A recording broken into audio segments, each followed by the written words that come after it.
धर्म पूछ कर पढ़वाओ हनुमान चालीसा, फिर खरीदो सामान। नीतीश राणे की सलाह, भड़के अबू आजमी और वारिस पठान। पहलगाम आतंकी हमले को लेकर महाराष्ट्र में सियासत गर्मा गई है। पहलगाम में हिंदू पर्यटकों से नाम और धर्म पूछकर उनकी जिप खुलवाई गई, उनका प्राइवेट पार्ट चेक किया गया और कलमा पढ़वाया गया। इस पर महाराष्ट्र के मंत्री नीतीश राणे ने कहा कि हिंदुओं को दुकानदारों से कुछ भी खरीदने से पहले उनका धर्म पूछना चाहिए, उनसे हनुमान चालीसा पढ़वानी चाहिए। नीतीश राणे के इस बयान पर अबू आजमी और वारिस पठान भड़क गए। उन्होंने नीतीश राणे पर निशाना साधा और धमकी भी दे डाली है। नीतीश राणे की विवादास्पद टिप्पणी पहलगाम आतंकवादी हमले की पृष्ठभूमि में आई है। रत्नागिरी जिले के दापोली शहर में एक सभा को संबोधित करते हुए राणे ने कहा, उन्होंने मारने से पहले हमारा धर्म पूछा, इसलिए हिंदुओं को भी कुछ खरीदने से पहले उनका धर्म पूछना चाहिए। अगर वे आपका धर्म पूछ रहे हैं और आपको मार रहे हैं तो आपको भी कुछ खरीदने से पहले उनका धर्म पूछना चाहिए।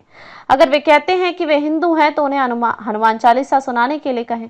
अगर उन्हें हनुमान चालीसा नहीं आती तो उनसे कुछ भी न खरीदें। नीतीश राणे के बयान पर समाजवादी पार्टी नेता अबू आजमी भड़क गए। उन्होंने इसे धार्मिक आधार पर देश को तोड़ने वाला बयान बताया।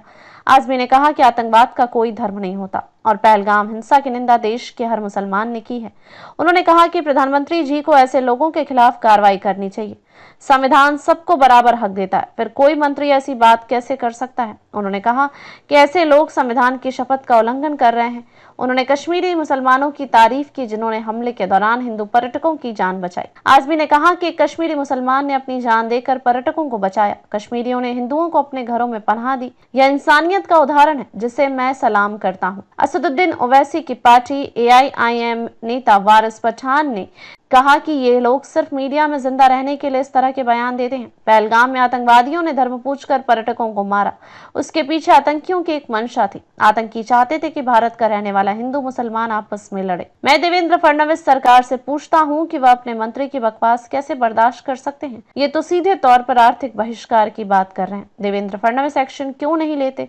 इस मंत्री पर रोक लगनी चाहिए, सलाखों के पीछे डालना चाहिए। आज देश को एकता की जरूरत है। ऑल पार्टी की मीटिंग में यही तय हुआ था, लेकिन देवेंद्र फडणवीस सरकार के मंत्री महाराष्ट्र और देश का माहौल खराब करना चाहते हैं। जब तक इन्हें जेल में डाला नहीं जाएगा, माहौल खराब करेंगे। प्यारे खान ने आगे कहा कि आदिल ने पर्यटकों को बचाने के लिए अपनी जान दे दी। कश्मीरी मुसलमान देश के साथ हैं। उन्होंने यह भी कहा कि पहली बार देश के मुसलमान पाकिस्तान से इतने नाराज हैं। हर मस्जिद और मदरसे से पाकिस्तान को बुरा कहा जा रहा है। पूरा मुस्लिम समुदाय देश के प्रधानमंत्री के साथ खड़ा है।